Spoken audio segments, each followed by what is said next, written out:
উপদেষ্টাদের সেফ এক্সিটের দরকার নেই, বাংলাদেশের জাতি হিসেবে সেফ এক্সিটের প্রয়োজন, এমন মন্তব্য করেছেন আইন উপদেষ্টা ডক্টর আসিফ নজরুল। দেশে এমনও প্রধান বিচারপতি হয়েছেন যিনি মানবাধিকার লঙ্ঘনের নেতৃত্ব দিয়েছেন, বিচার বহির্ভূত হত্যাকাণ্ড, নির্বাচন ব্যবস্থা ধ্বংস করেছেন বলেও মন্তব্য করেন আইন উপদেষ্টা। বিস্তারিত শাকের আরজু রিপোর্টে। লিলি বিউটি সোপ, যার অ্যান্টি এজিং গুণ তারুণ্য ধরে রেখে ত্বককে করে উজ্জ্বল, তারুণ্যময় উজ্জ্বল ত্বকের জন্য। রিমার্ক। জাতীয় মানবাধিকার কমিশন অধ্যাদেশ 2025 খসড়া সংক্রান্ত সেমিনার, যেখানে খসড়ার ভালো মন্দ দিক ও পরামর্শ বক্তাদের আলোচনায় উঠে আসে। দেশে একটি মানবাধিকার কমিশন থাকলেও মূলত তার কোনো ক্ষমতাই নেই। তবে শেখ হাসিনা পালিয়ে যাওয়ার পর অন্তর্বর্তী সরকারের করা জাতীয় মানবাধিকার কমিশন অধ্যাদেশ 2025 এর খসড়া নিয়ে বেশ কিছু পরামর্শ দেন বক্তারা। জাতীয় মানবাধিকার কমিশন অধ্যাদেশের খসড়ায় সরাসরি মামলার বিধান না থাকায় অসন্তোষ জানান অ্যাটর্নি জেনারেল। আর উপদেষ্টা সৈয়দা রিজওয়ানা হাসান বলেন, মানবাধিকার কমিশনের সদস্য বিচারক হলেই যে পরিবর্তন আসবে সেটি ঠিক নয়। অ্যাকশন নেওয়ার জন্য যে মেকানিজমগুলো আছে সেই মেকানিজমগুলো প্রোঅ্যাক্টিভ রোল প্লে করার জন্য ডাইরেক্টলি মামলা করতে পারবেন, সেই ধরনের কোনো পদক্ষেপ নেওয়ার কোনো বিধানই আইনে রাখা হয়নি।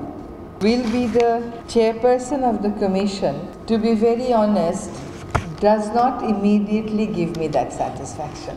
If judges were always very judicious, then the trend of extrajudicial killing that we have seen over the years would not have been a reality. Of course, the judiciary came forward. সেমিনারে গৃহায়ন ও গণপূর্ত উপদেষ্টা বলেন, আর আগের অবস্থায় ফিরতে চায় না দেশ। এই অল্প সময়ে আগামী নির্বাচনের আগে আমাদের এই কাজগুলো কিন্তু আমাদের সঠিকভাবে করে যেতে হবে, যাতে আর বাংলাদেশের মানুষ কখনো অন্যায় অবিচারের শিকার না হয়। এ সময় আইন উপদেষ্টা বলেন, ভালো ভালো আইন করলেই দেশ পাল্টে যাবে এটা ভাবা ঠিক নয়। এমন প্রধান বিচারপতিও দেশে ছিলেন যিনি ধ্বংস করেছেন নির্বাচন ব্যবস্থা।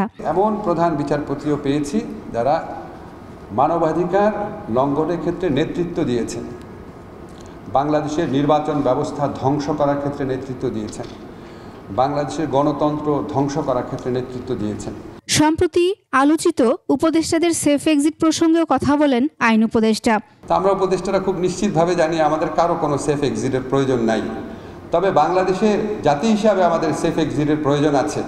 এরকম একটা ভয়াবহ, অসুস্থ, আত্মধ্বংসী রাষ্ট্র কাঠামো থেকে আমাদের সেফ এক্সিট প্রয়োজন এই জাতির।